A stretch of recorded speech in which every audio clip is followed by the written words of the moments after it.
Good morning students. हमारी जो first unit चल रही है जिसके अंदर हम गणितीय अवधारणाओं के बारे में पढ़ रहे हैं, तो जिसका एक पोर्शन हम कर चुके हैं। आज हम पढ़ेंगे कोई भी आपको संख्या दी है और उसका लघुगणक ज्ञात करना है। ठीक है, तो उसमें भी लघुगणक के अंदर क्या है, दो भाग होंगे। एक तो होते हैं पूर्णांश होता है, दूसरा क्या होता है, दशमलवांश होता है। ठीक है, डेसिमल, उसको ज्ञात करना है। ठीक है, तो आपने ध्यान रखना है कोई भी संख्या होगी उसका लघुगणक के लिए दो भाग होंगे। एक तो होंगे पूर्णांक होगा और दूसरा कौन सा होता है, भिन्नात्मक भाग होता है। ठीक है, पूर्णांक जो भाग है उसको क्या कहते हैं, पूर्णांश कहते हैं, और भिन्नात्मक जो भाग होगा उसको आपने क्या कहोगे, दशमलवांश कहते हैं, उसको दशमलवांश कहेंगे। ठीक है बेटे, जैसे लोग 15 है इसका जो मान होता है 1.1761 होता है। तो यहाँ पे ये जो एक है, ये वाला एक, ये तो क्या हो गया आपका पूर्णांश हो गया। और जो पीछे वाला जो पार्ट है, ये वाला जो पार्ट है, ये जो पार्ट है कौन सा, 0.17761 जो होता है वो क्या होगा, दशमलवांश होता है। ठीक है, तो किसी भी संख्या के साधारण लघुगणक को पूर्णांश की संख्या देकर निम्न नियमों का पालन करना है। कोई भी संख्या है उसका पूर्णांश जो आगे वाला है इसको देखना है हमें। ठीक है, और उसमें कुछ नियम है, जब भी हम इसको कैलकुलेट करते हैं तो कुछ नियम होते हैं और उन नियमों का हमें पालन करना है। ठीक है, तो उसका पूर्णांश हम कैसे ज्ञात करेंगे वो आपने ध्यान में रखना है। ये कहता है यदि संख्या एक से बड़ी है उसके अंदर, जैसे यहाँ तो एक ही दिया हुआ था मैंने, अगर वो एक से बड़ी है तो साधारण लोग का पूर्णांश एक पॉजिटिव इंटीग्रल, यानी कि हमेशा अगर एक से बड़ी है तो उसका पूर्णांक भी क्या होगा, एक से बड़ा होगा। ठीक है, अब उसमें करना क्या है, इसमें कुल संख्या गिनकर कुल संख्या में से एक कम कर देते हैं। जैसे कोई भी संख्या एक लिखी हुई है, ठीक है, एक लिखी है तो उसमें संख्या में पूर्णांक भी क्या है, एक लिखा है, तो एक माइनस एक, इसका पूर्णांक क्या आ जाएगा, 0 आ जाएगा। अगर 27 लिखा है कोई भी, जैसे हमें ये लिख दिया, क्या लिखा हमने, ये लिख दिया log बेस 10 27 लिखा। ठीक है, कितना लिखा, 27 लिख दिया इसने। तो इसमें आपके पूर्णांक कितने, एक और एक दो है ना, दो है, तो ये दो पूर्णांक हो गए, पूर्णांक। और लेकिन इसका जो मान आएगा पूर्णांश का, जब भी हम इसका log की वैल्यू कैलकुलेट करेंगे तो वो कितना आएगा, 2 माइनस 1 1 आएगा। जैसे तीसरा मैंने कितना लिया, 27.5 ले लिया। इसमें पूर्णांक जो है एक और एक दो ही है, क्योंकि तो पॉइंट के बाद ये दूसरा कौन सा है आपका, दशमलवांश है, दशमलव के बाद है, पॉइंट के बाद है, तो इसमें भी कितने, दो है, तो इसका पूर्णांश क्या आएगा, एक आएगा। फिर जैसे 365 लिखा मैंने, ठीक है, कितना लिखा, 365 लिखा, 1 2 3, तो पूर्णांक कितने इसमें, 3 है, तो लेकिन इसका जो पूर्णांश आएगा वो क्या आएगा, 2 आएगा। जैसे ये लिखा 2375, तो इसमें पूर्णांकों की संख्या कितनी है, 1 2 3 4 है, ये 4 है, तो लेकिन इसका जो भी आपने log निकालेंगे तो उसका मान जो होगा पूर्णांश का वो कितना लिखेंगे, हम 3 लिखेंगे। जैसे ये दिया 2345.5, तो इसमें भी पूर्णांक कितने हैं, 1 2 3 4 है, 4 है ना, तो इसका मतलब पूर्णांश कितना आएगा, 3 आएगा। तो ये एक चीज तो आपने ध्यान में रखनी है। अब दूसरा होता है कि यदि संख्या एक से छोटी है, ये तो कब थी, एक से बड़ी थी। अब अगर संख्या क्या है, एक से छोटी है परंतु धनात्मक है, पॉजिटिव मान है, तो इसका साधारण लोग का जो पूर्णांश है वो एक नेगेटिव पूर्णांक होगा। ये ध्यान रखना है, अगर वो एक से कम है तो उसका मान क्या आएगा, नेगेटिव पूर्णांश होगा। दशमलव बिंदु के ठीक बाद शून्यों की संख्या से एक अधिक होगा, यानी कि दशमलव के बाद आप देख लेना कि कितने शून्य है, उसमें एक जोड़ देना है। इसमें तो क्या करना है, एक कम करना है, इसमें क्या करना है, एक जोड़ देना है। जैसे ये दे दिया आपको संख्या, अगर कोई ये हमें दिया log 0.1, ठीक है, इसमें शून्य कितने, कोई भी नहीं है, 0 शून्य है, तो उसका क्या होगा, 0 + 1 आ जाएगा। ठीक है, ये हमारा क्या है, 0 + 1 है, ये 1 है आपका। ठीक है, तो या इसको हम क्या लिखेंगे, -1 या 1 के ऊपर बार। ये ध्यान रखना है कि यदि इसका मान एक से छोटी संख्या है तो वो ऋणात्मक आता है, पूर्णांश क्या लिखते हैं हम, ऋणात्मक लिखते हैं, 1 के ऊपर बार। जैसे ये लिखा 0.01 लिखा, तो इसमें शून्य कितना है, पॉइंट के बाद एक है, तो इसका पूर्णांश कितना होगा, 1 + 1 2 हो जाएगा, यानी कि -2 लिखें या 2 के ऊपर बार लिखें। जैसे ये लिख दिया 0.001 लिखा, तो 1 और 2 शून्य है, तो 2 लिख दिया, 2 में क्या जोड़ना है, 1 जोड़ना है, तो क्या हो जाएगा, -3 हो जाएगा, ये आपका 3 के ऊपर बार लगा देंगे। जैसे ये लिख दिया 0.0001, तो ये 3 है ना, 0 1 2 3, तो ये आपका 3 में 1 जोड़ के लिख देना है। जैसे ये दिया 0.000, ये कुछ भी मान दिया हुआ है, तो ये आपका कितने जीरो है, 1 2 3, तो ये 3 है, तो 3 + 1 आपका क्या आ जाएगा, -4। तो हमें ये पूर्णांक कैसे ज्ञात करते हैं, तो ये आपने ध्यान में रखना है।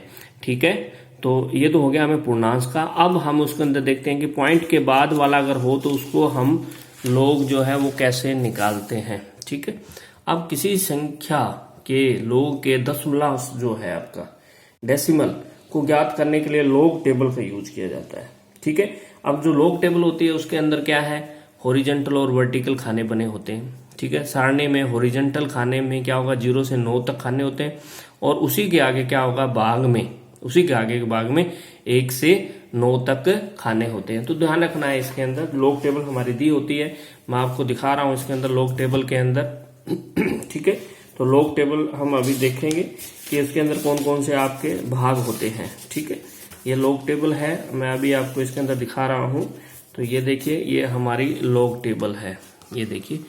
तो खाने हैं इसके अंदर, वर्टिकल भी हैं और हॉरिजॉन्टल भी है। तो इसके अंदर क्या है, पहला जो होगा आपका 0 से कितने तक होता है, 9 तक होता है, ये रहा। और उसके बाद क्या होगा, 1 से 9 तक होता है। ठीक है, दे दिया इसके अंदर। ठीक है बेटे, पहले 0 से 9 तक होंगे और उसके बाद क्या होगा, 1 से 9 तक ये आपको खाने दिए हुए हैं। ठीक है, समझ में आ गया ये आपका, ये हमारी लॉग टेबल है। अब इसके अंदर क्या करते हैं, इसमें आपने ध्यान में रखना है, इसमें किसी संख्या के लोग दशमलव को ज्ञात करने के, पॉइंट के बाद जो भी संख्या है उसको ज्ञात करने के लिए लॉग टेबल यूज करेंगे। ठीक है, जो पहले वाला था जिसमें पॉइंट के बाद पहले वाली संख्या थी उसका तो हम वैसे ही मान ज्ञात कर लेंगे, 1 से ज्यादा आया है तो उसको काउंट कर लेंगे और 1 माइनस कर देंगे। अगर आपके 0 से कम है तो उसको 1 जोड़ के आपका ज्ञात कर लेंगे। तो इसमें हॉरिजॉन्टल और वर्टिकल खाने होते हैं। हॉरिजॉन्टल में 0 से 9 तक खाने और उसी के आगे क्या होगा, 1 से 9 तक खाने होते हैं। ठीक है, सारणी के वर्टिकल भाग में बाईं ओर ये जो आपका भाग है, यहां से 10 से 99 तक नंबर होते हैं। ये देखिए, इसमें कहां से शुरू हो रहा है, ये आपका 10 से, 10 11 12 13, ये टोटल कहां से होंगे आपके, 0 से लेके 99 तक। ये मैं लॉग टेबल आपको दिखा रहा हूं, पूरी लॉग टेबल है। ये देखिए, यहां से कहां तक कॉलम है, 0 से 99, यानी कि 10 से 99 तक आपके क्या होते हैं बेटा, ये इसमें कॉलम होते हैं। ठीक है, ये ध्यान हो गया। ये 2 तरह के पार्ट हैं इसके अंदर, एक तो 0 से 9 है, दूसरा है 1 से 9। और इस भाग के अंदर क्या है, 10 से लेके कहां तक, 99 तक कॉलम होते हैं। ठीक है, तो ये तो हमारी लॉग टेबल हो गई। ठीक है, ये इसको आपने ध्यान में रखना है। अब क्या करना है, इसके अंदर 2-3 चीजें आपने इसमें ध्यान रखनी है। हॉरिजॉन्टल भाग में देखिए, इसके अंदर वर्टिकल भाग में कितना है, 10 से 99 तक नंबर होते हैं, ये हम देख चुके हैं। अब हॉरिजॉन्टल भाग में अब देखो कैलकुलेट हम कैसे करेंगे, 0 से 9 में लिखी संख्याएं 1 से तीसरे अंक के लिए दशमलव का मान होती है। जो भी मान आपको दिया होगा ना, तो उसमें पहली, दूसरी और तीसरी संख्या होगी, उसके लिए तो हम कहाँ मान देखेंगे, 0 से 9 वाली में देखेंगे। जबकि जो 1 से 9 वाला भाग है इसका, वो उसका क्या होगा, मध्य अंतर, यानी कि चौथे अंक के लिए उसका मान होता है। अभी हम जब एक एग्जाम्पल लेंगे तब आपको और ज्यादा समझ में आएगा। यानी कि पहले 3 जो अंक होंगे, कोई भी संख्या आपको दी होगी, उसके पहली, दूसरी और तीसरी, ठीक है, उनके लिए तो मान हम किस में देखेंगे, 0 से 9 में देखेंगे। और जो चौथा मान होगा कोई भी संख्या का, उसका हम मान किस में देखेंगे, हम किस में देखेंगे बेटे, यानी कि ये देखिए 0 1 से लेकर 9 तक तो हम मान किसके लिए देखेंगे, पहली 3 संख्याओं के लिए। जैसे ये दे दिया 2 3 4 5 दे दिया आपको, जैसे ये दे दिया log 2 3 4 5 दे दिया हमको, ये दिया। ठीक है, तो पहली 3 संख्याओं के लिए ये 2 3 4 के लिए तो हम मान इनमें देखेंगे। मैं आपको बताऊंगा हम कैसे कैलकुलेट करेंगे। तो इनके बीच में देखेंगे, 0 से 9 के बीच में। अब जो चौथी संख्या, चौथी ये 5 है, तो कहां पे देखेंगे, 1 से किसके बीच में, 9 वाली संख्या में हम इसका मान देखेंगे। ठीक है, तो 2 चीजें आपको ध्यान में इसके अंदर रखनी है। ठीक है, अब आपका क्या होता है, सारणी में जो प्राप्त मान है सदैव हमेशा क्या होगा, पॉजिटिव होता है। अतः इससे पूर्व दशमलव बिंदु लगाया जाता है। जितना भी मान आएगा उससे पहले हमें क्या लगाना है, पॉइंट लगाना है। तो आपने ये चीजें ध्यान में रखनी है। ठीक है, अब जैसे एक उदाहरण ले रहा हूं। ठीक है, अब उदाहरण क्या है, इसके अंदर ये कहता है कि दी हुई संख्या में दशमलव की उपेक्षा करते हुए प्रथम 4 अंकों को पास पास लिखना है। जैसे 37.346 है, इसको हम क्या लिख सकते हैं, ये 4 संख्याएं चाहिए हमें, है ना। तो यहाँ 4 है, यहाँ पे आपका क्या है 6 है ना 6। अब जब आपका ये 6 है तो 6 क्या है 5 से ज्यादा होता है, तो इसलिए क्या करते हैं इसमें 4 में 1 जोड़ देते हैं। तो इसको हम क्या लिखा 37.35 लिखते हैं और संख्या 3735 पर विचार करते हैं। अब इसमें तीसरी संख्या देखनी है हमें, ठीक है, तीसरी संख्या देखेंगे, ठीक है। तो तीसरी संख्या पर हम विचार करेंगे। इस संख्या को प्रथम 2 अंकों की सारणी यानी कि कौन सा प्रथम खाने 10 से 99 में देखते हैं। पहले 2 तो ये 37 का तीसरे पे देखो, इसमें 3 चीजें आपने इसमें ध्यान में रखनी है। मैं दोबारा से आपको टेबल बता रहा हूं। हम क्या करेंगे बेटे, इसमें जो मान है हमारा मान था 3735 था, तो जो पहले 2 अंक है वो तो इस पे आएंगे। हम इसमें किस पे देखेंगे 37 पे देखेंगे। किस पे देखेंगे 37, ये हमारा 37। अब तीसरा मान कौन सा है 3 है। 37 की सीध में चलेंगे 1 2 3, ये वाला 3 वाला जो है ये 0 से शुरू होता है ना, तो ये कितना मान है 5717 मान आ गया, ठीक है। अब उसके बाद जो नेक्स्ट है ये चौथा जो अंक है, चौथा क्या है 5 है, इसी के सीध में चलेंगे और 5वें वाले में अंक में इसका क्या मान है। तो यहां से हम चलेंगे पहला दूसरा तीसरा चौथा, और ये 5वां कितना मान है इसका 6 मान है, 6 आ रहा है और 5717 मान आता है। तो इसको अपने क्या करना है इस तरह से इसको देखना है, ठीक है। फिर वही सेम जो मैंने अभी आपको इसको बताया। अब क्या करेंगे उसी पंक्ति में आगे बढ़ते हुए 0 से 9 के तीसरे नंबर में लिखे मान को देखेंगे। उसी पंक्ति में फिर आगे बढ़ते हुए कहां से 1 से 9 में चौथा मान कौन सा था 5 पर उपस्थित मान 5 के खाने में लिखे हुए मान को देखते हैं। फिर तीसरा और चौथे में लिखे मान को जोड़ देते हैं और इनका योग लॉग के दशमलव के क्या होता है बेटा, इसके अंदर दशमलव जो होता है उसके आपका बराबर होता है, ठीक है। अब जैसे हम एक एग्जाम्पल और लेके आपको मैं इसमें समझा रहा हूं कि हम इसको कैसे कर सकते हैं, ठीक है। तो इसको आपने थोड़ा सा ध्यान में रखना है कि इसको कैसे सॉल्व करना है, ठीक है। जैसे अब हमारा क्या हो गया इसके अंदर अभी हम इसमें नेक्स्ट मान देखेंगे कि हम इसको कैसे सॉल्व कर सकते हैं, ठीक है बेटा। तो देखिए हमारा नेक्स्ट मान जो है वो आप कैसे इसको सॉल्व करेंगे। अब 3 अंकों से कम वाली संख्या है, ठीक है। 3 अंकों से कम वाली संख्या अगर हो दे दी, भाई हमें न्यूनतम कितने चाहिए 4 चाहिए।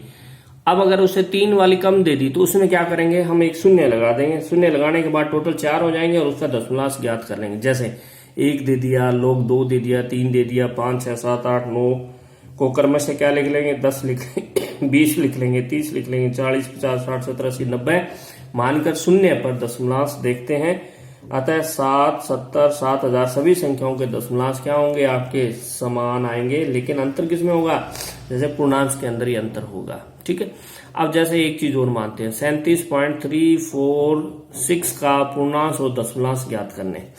अब हमें क्या है इसका पूर्णांक में देखो कितने 1 और 1 2 है, यानी कि बिंदु से पहले, ठीक है, ठीक है बेटा। तो ये देखना है, तो ये 2 है, क्योंकि जब अपने पूर्णांक ज्ञात करते हैं तो क्या होगा आपका अगर 1 से बड़ी है तो उसको माइनस कर देते हैं। इसमें पूर्णांक कितने हैं 2 पूर्णांक है, उसमें से 1 माइनस कर देना है तो वो आपका क्या हो जाएगा 1 हो जाएगा, ठीक है। अब दशमलव देखना है, दशमलव में क्या करेंगे पॉइंट को, इस पॉइंट को आप छोड़ दीजिए, छोड़ के पहले 4 बिंदु ले लेते हैं। क्या ले लेते हैं पहले 4 अंक ले लेते हैं, 1 2 3 और 4 ले लेते हैं, ठीक है। पहले तो आपको पूर्णांक ज्ञात करना है, क्या ज्ञात करना है पूर्णांक ज्ञात करना है, ठीक है। उसके बाद क्या करना है दशमलव ज्ञात करना है, ठीक है। पूर्णांक के लिए दशमलव के लिए दशमलव बिंदु को उपेक्षित करते हुए 4 अंकों को सन्निकट कर दीजिए, चारों को पास पास ले लीजिए। तो कितना बड़ा 37.35 बन गया, ये बन गया।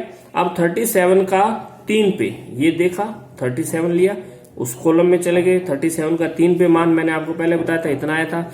फिर चौथा अंक हमारा क्या था 5 का, तो पहले तो ये आपका इसका 6 आ गया, इन दोनों को जोड़ लीजिए। अब हमें क्या करना है इसका पूर्णांक हमको पता है कितना आया 1 आया, दशमलव कितना आया इन दोनों को जोड़ लिया, और इससे पहले क्या लगाना है आपने पॉइंट लगाना, तो पॉइंट लगा दिया। अतः इसका लॉग कितना हो गया ये आपका मान लॉग आ गया, ठीक है। तो पहले तो आपने क्या निकालना है पूर्णांक निकालना है। पूर्णांक के लिए दशमलव से आगे वाली संख्याएं देखनी है, ठीक है। पहले तो पूर्णांश निकालेंगे फिर दशमलवांश निकालेंगे। दशमलवांश में क्या करेंगे, पहले 4 मान लेंगे। पहले कितने मान लेंगे हम, 4 मान, 1 2 3 और 4। इसमें पॉइंट को नहीं देखेंगे। पूर्णांश के लिए पॉइंट से पहले वाली संख्याएं देखनी है, पूर्णांक और दशमलवांश के लिए पहली 4 संख्याएं देखनी है आपने। ठीक है, अगर किसी में 3 होगा तो हम क्या करेंगे, उसके अंदर 0 लगा देंगे। तो ये तो हमारा हो गया कौन सा, लोग हम कैसे ज्ञात करते हैं। कल हम करेंगे एंटीलोग कैसे ज्ञात करते हैं।